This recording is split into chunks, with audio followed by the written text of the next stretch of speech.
When first we find our heroes. Hey everybody, it's Nick. This is the first session recap of my campaign. Very excited to tell you guys what happened. So we're going to jump right into the action.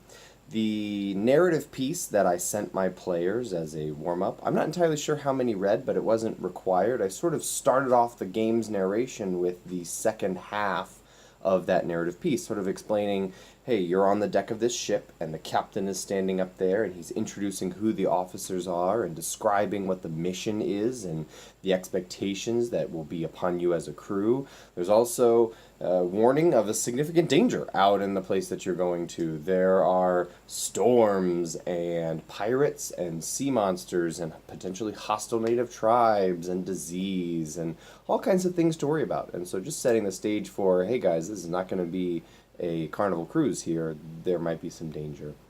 Which all the players, of course, know and signed up for, but it's still fun and dramatic to set up.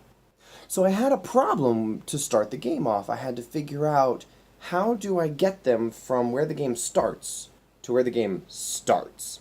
So there is a reality of the fact that in my campaign setting, the country of Krell and the Southern Isles, which is where they're going, are 2 months apart by sea. So how do you get the party from where they're needing to start with saying, hey, this is the adventure and this is who your people are and this is the captain and this is the ship, all the way to where the action actually happens? And I thought of a few things that I could do. I figured I could just invent some sort of magical way to teleport an entire ship and crew's worth of people long distances. But this wasn't something that really existed in my campaign. I don't run an incredibly high fantasy setting like something like Eberron, to where that would be a reasonable, feasible use of magic. And so I didn't want to just shoehorn in something just for the sake of this introduction. The other thing I could do is role play with my characters and the players for a couple hours and just say, this is the process of traveling 2 months and what happens, and some narrative scenes as you meet all the NPCs on board the ship and make friends and allies and enemies. And with a different group I may have done that, but these are largely new players, and the one who is not a new player is not really comfortable or confident in the role-playing aspect of the game.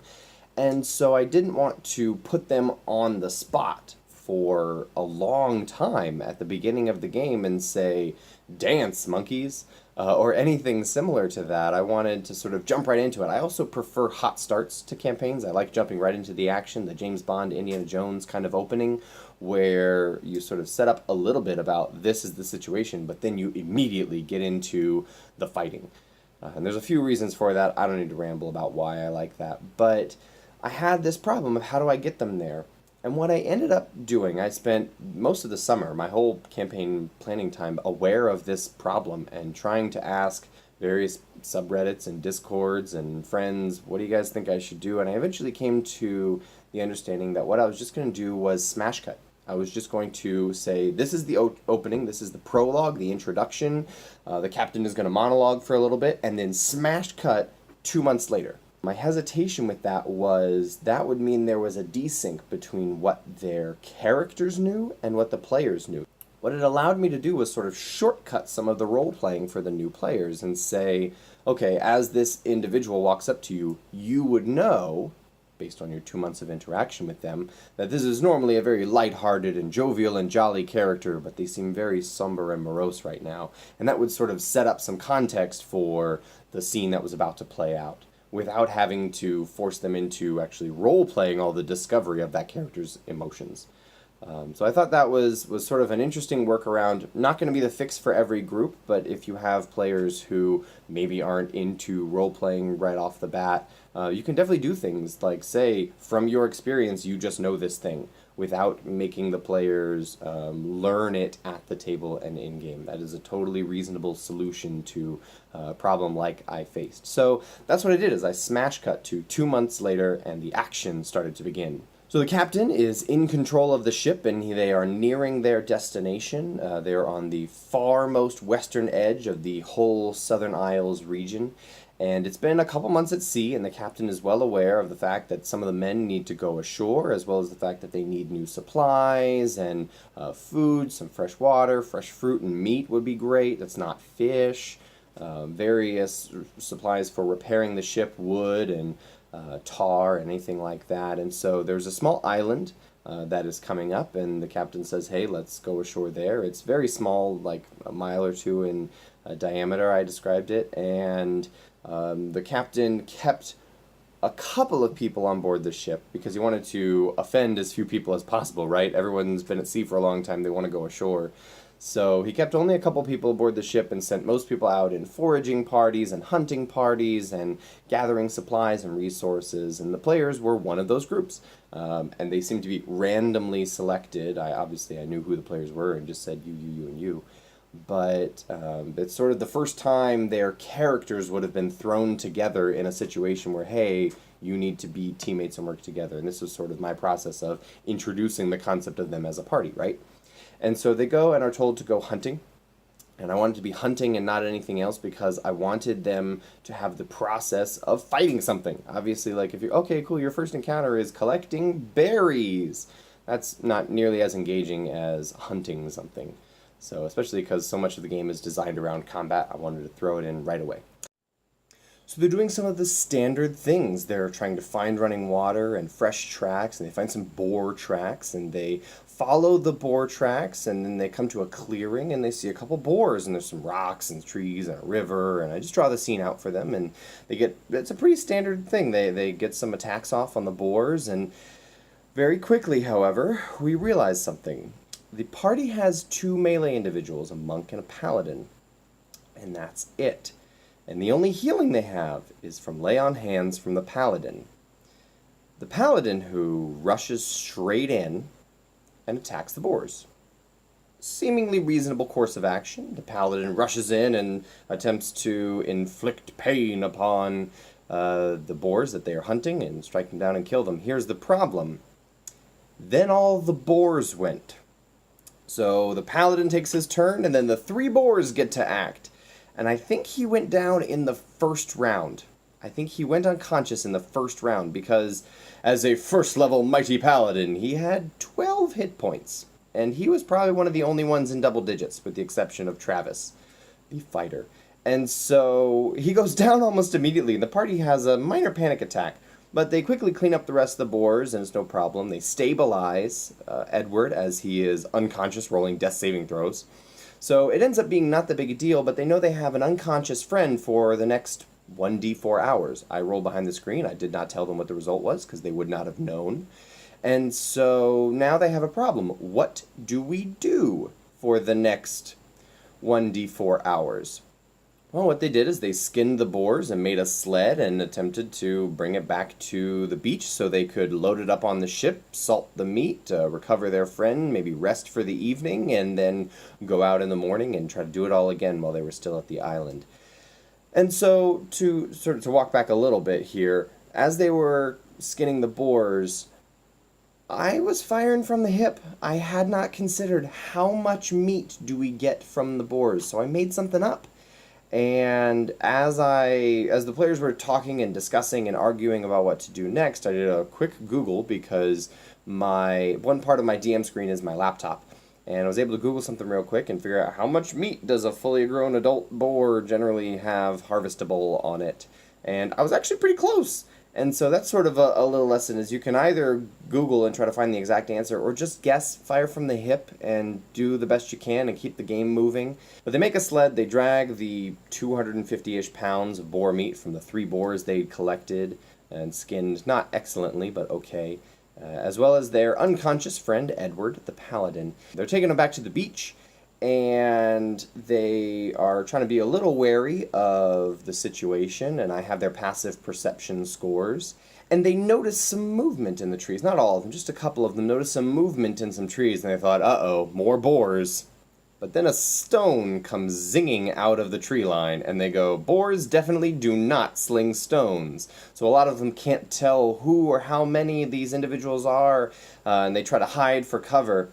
But Orar, the sorcerer, was not keen on fighting these things. He decided to use some very loud spells to attempt to intimidate and scare away whoever was attacking them because he knew they were very low on resources. Their paladin friend was unconscious still. They didn't have much health. They needed to get back to the beach safely.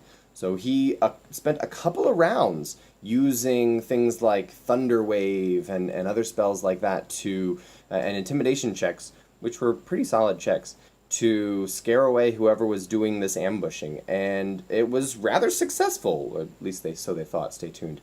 They noticed 4 forms in the trees and saw 3 of them running away, and very quickly they were able to identify, spot, and notice the last individual. They finally spot and kill this individual. They notice that it is reptilian in nature, sort of a small, looks like a little lizard man, dragon thing. And I intentionally did not just say the word kobold, because even though obviously that's what it was, these were new players, and maybe it wasn't obvious to them. And I wanted the experience of their characters not knowing and then discovering to match up with the players not knowing and then discovering.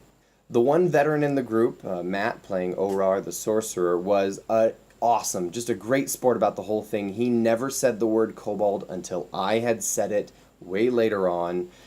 He played along with asking about if he knew anything about these creatures and made a nature check and didn't know anything and acted on that lack of knowledge. And so props to you, Matt. Good job being a fair sport there. So I appreciate that. However, they returned to the beach, and this was the spot where they had left their 2 rowboat sailing dinghies, but they weren't there. And they look back up at the boat, and they don't see any movement from any other crew members on board the ship. So at this point, they very obviously think something has gone wrong. They look around for tracks to try to figure it out. They do spot some small reptilian tracks on the beach near the spot, but they can't figure out exactly what those tracks are. They do link 2 and 2 and try to figure out maybe they're the same creatures as we fought before. Oh no. But they know that they are too low and too unhealthy to deal with the problem right now. So they get some trees, they make a small little fort on the beach, which I thought was very interesting, and make camp and spend the night. It is very early in the evening, so they know they will have finished a long rest by still the middle of the night. And their plan is, we'll long rest, we'll wait for Edward to wake up and get a long rest himself, and then we will make a makeshift raft and paddle it out to the ship and see what's going on, because something is clearly afoot. I had the players roll perception checks while they were on watch during the night, and one of the players rolled high enough to notice that there were forms moving about on board the ship, but they were small forms, definitely not full-sized humanoid crew members, but they were small, little, and their features were odd and angular and pointy. Notice how I did everything but tell the players exactly what has happened. You have probably figured it out already based on everything I have described. The kobolds, some number of them, came to this spot, took the boats, sailed them out to the ship, and have taken over the ship. This is obviously what has happened, but I did not say that. Why didn't I just say it if it's obvious? Because I wanted the player on watch to have the joy and the feeling of being smart and figuring it out and being able to tell, hey, I noticed what happened. I saw all the dots and connected them. This is what happened. And then he got to explain to the rest of the characters, this is what I noticed and figured out. It made him feel smart. Even if I walked him right to the edge, I let him take that final little jump. And so I think that's another little tactic you can do is don't tell them the answer, even if they can figure it out easily. Let them figure it out so they get the joy of discovery and the excitement therein. So now the players get the interesting dynamic of getting to plan for a battle. They've had 2 encounters so far, and they have not been able to plan for either of them. Planning is a very interesting aspect in the game. Some people want to charge right in. Some people want to avoid risk as much as possible. There's always a lot of dynamics that happen, and I am perfectly content to sit back and watch them plan, remind them of things that they know but may have forgotten. But for the most part, just let them plan and discuss, and if they don't know something, I don't tell them. So they make their raft. They realize that no matter what their plans are, they need to sail out. They need to figure out what's going on the ship. Are there 3 of these guys? Are there 30 of these guys? Those are very different situations. So they make a little makeshift raft with some of the logs and vines, and they paddle out to their ship. And one of them is able to climb up the chain of the anchor and see how many things there are up there. They notice about 6 or 7 kobolds, and one kobold who has his sleeves cut off and seems to be barking orders, and looks like he has some kind of a gnarled branch in his hand, but it's like very small. Now, there's 2 very important things to note in this. I had always planned for there to be 6 or 7 kobolds and 1 kobold sorcerer, as the last individual is. But one of the players said, "Oh no, what if those kobolds we scared off in the woods ran away to here, and this fight would have been easier if we had just killed those kobolds in the forest?" And that made me so happy, because that means the players are thinking about the game as a real world. It's a real place where the enemies are smart and tactical and they want to win, and they think too, and not everything is just walk into a room and everyone tries to kill each other and whoever is alive wins. But sometimes the bad guys will run away and reinforce their allies. This is exactly what I wanted them to think. Now, it's important to note, I had always planned on the fight being exactly what it was. It's kind of a pretty hard fight. If you look on, there's a website called Kobold Fight Club that you may be familiar with that allows you to sort of gauge, ballpark, use CR to tell how difficult-ish will an encounter be. It's very inaccurate, but it gives you a general idea. And this was going to be a deadly fight. It was going to be a tough fight. And I figured there was lots of ways that the party could sneak on board the ship and pick off 1 or 2, or use good strategy and tactics, or just plain get lucky to make the fight totally possible. But I knew it was going to be a very hard fight.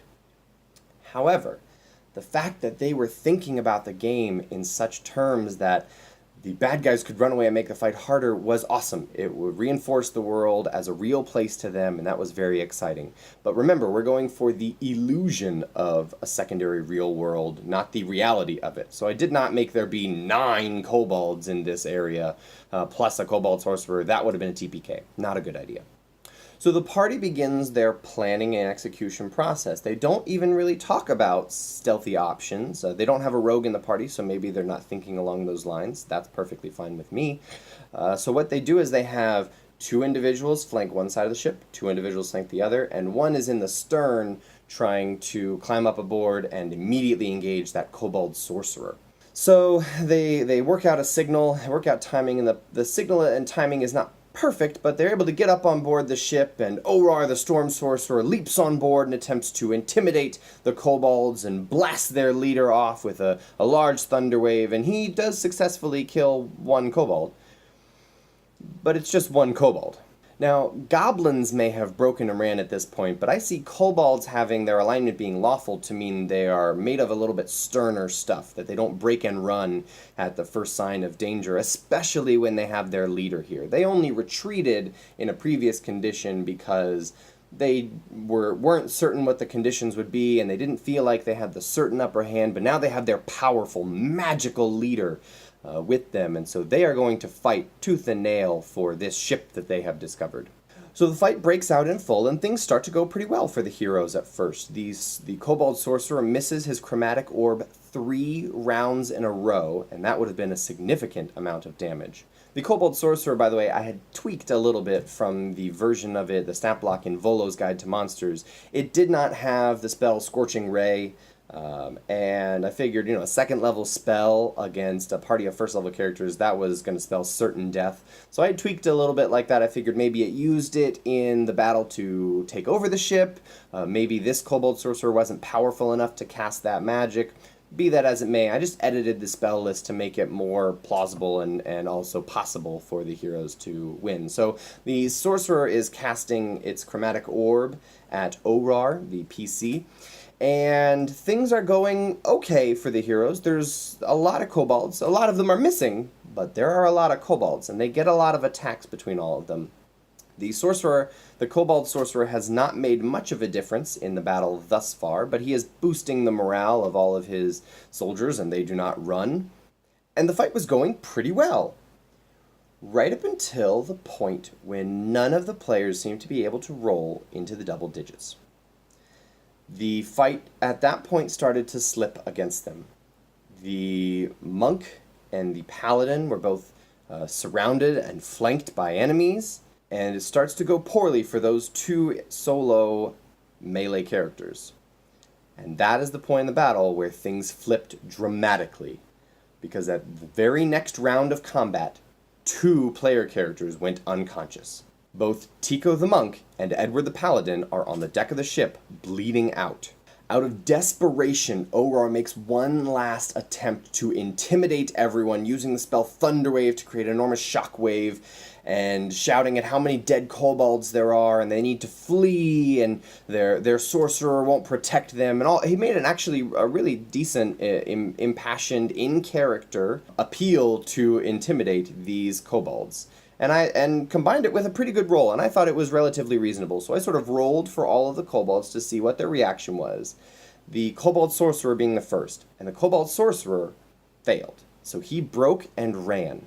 And this dramatically affected the DC, or I think maybe I used disadvantage, I'm not sure what I used there, but it dramatically affected the morale checks of the other kobolds to see if they broke and run, because their leader, their powerful sorcerer, had broken and run at this point. And all but one of the kobolds decided to break and run. However, one of them was immediately next to Edward the Paladin. And on his way out, he makes one last attack against Edward. Because he's within 5 feet, and because Edward is unconscious, this attack is a critical hit. And Edward has now failed 2 death saving throws. So things are still very tense. Most of the kobolds have left, but we are not out of danger yet. Travis manages to quickly finish off the final kobold who was left fighting, so Clement, the wild magic human sorcerer, rushes over to his friend Tico and attempts to stabilize him. He successfully does so. However, at this point, no one else has an action, except for Edward, who is about to roll a death saving throw when he's already at 2 failures. At this point in time, I stop the action. I prevent the player from rolling because I wanted to build drama in the scene. I explained what the situation was. I spoke slowly to build tension. I reminded them that resurrection was not a possibility. They knew this. They knew that death was possible. I had set it up before the session even began. They're low-level characters. They don't know anyone capable of resurrection. They're not anywhere near civilization where they could go to a temple and hire a cleric to resurrect somebody. This is it. If he dies, there is no way to come back. He's rolling a new character. And everyone understands that and knows. I ask the table, does anyone have a reaction that they could do to help in some way? I know full well that they don't, but the time that they take looking back down at their character sheets to figure out, is there anything I can do to help my friend? Builds more tension in the scene. I slowed everything down. I controlled the pacing so that this roll, which we knew to be a critical roll, would have drama. So I explained to the player, he's a new player, he may not know exactly all the rules. I explain if you roll a 10 through 19, you're fine this round, and you have 1 successful death saving throw, and somebody else can attempt to stabilize you next turn. If you roll a 20, you regain consciousness immediately, and you have 1 hit point. But if you roll a 1 through a 9, your character has failed another death saving throw, and is permanently dead. So I set everything up. I explained it. I set the situation. I slowed everything down to build tension and drama. And then I let the player roll. Everyone is watching, holding their breath to see what he rolls. They know there's so many of them and they're all close. They know if he gets 1 success, he'll be fine and they'll be able to recover him. So the player takes his die, rolls in the middle of the battle mat so everyone can see, and he rolls a 5. There are collective groans from the table and a couple of chuckles and a sheepish grin from the player who did the rolling. Edward the Human Paladin is no more. It's the first character death, and I feel a little bit bad because this body count in this campaign is already the same as my entire previous campaign, because we didn't start at level 1, and I've never DM'd at level 1, so sort of I felt like maybe this was my fault, but no, that's part of the game. Sometimes it happens. Sometimes the die rolls aren't there, and the players all recognize this. None of them said, wow, that was too hard of an encounter. None of them blamed the situation or blamed me. They all realized, man, if we had planned better, if we had thought about this more, if we had different classes in the party, if we had been able to roll double digits, something could have gone different. So I was glad to hear that they didn't blame me, they didn't think it was my fault in some way, they recognized the situation, and they responded to it as if it was real. So the rest of the scene moves on. The players who have survived go below decks and find some crew members who are tied up and captive in the cargo hold and free them and explained what has happened, and the rest of the crew, which had been out foraging and exploring, had been camped on the beach, and the party are able to take the rowboats back out to the beach and interact with the rest of the crew, tell them what happened. Everyone comes back on board the ship, have a small funeral for Edward, the human paladin who is no more. And at this point, I'm a little concerned. Maybe Jason, the Edward's player, is a little upset or nervous. He's been sort of sitting back and watching everything that happens, and at one point he reaches over and grabs the player's handbook and starts flipping through it, leans up to me and smiles and says, "I'm trying to find a new character idea." And that was super exciting to me. I love when that's the response. I told him that, hey, if you want to, you didn't really get to play a paladin, and I know that was what you were excited to do, so if you want to make a paladin, heck, it can be of the same oath that you were planning on doing. Just make the character a little bit different. I'm fine shoehorning that in, man. And he said, no, I want to do something totally different. I've got some interesting ideas. Let's talk after the session. So I was very excited to see that. I ended up staying about 30-40 minutes after the session and helping Jason make his second character. So very excited to introduce that individual to you next time. But that was the start of my campaign, the High Seas Adventure, Exploration of the Southern Isles. I hope you guys found that interesting or in any way useful. I will keep working and cranking these videos out. This has been a blast. I've had a lot of fun learning how to edit and record, and even though it's a whole low-tech situation, I'm having fun. I hope you guys are enjoying. I hope these are watchable. But I will keep cranking out videos, keep making them, and I will see you next time, friends.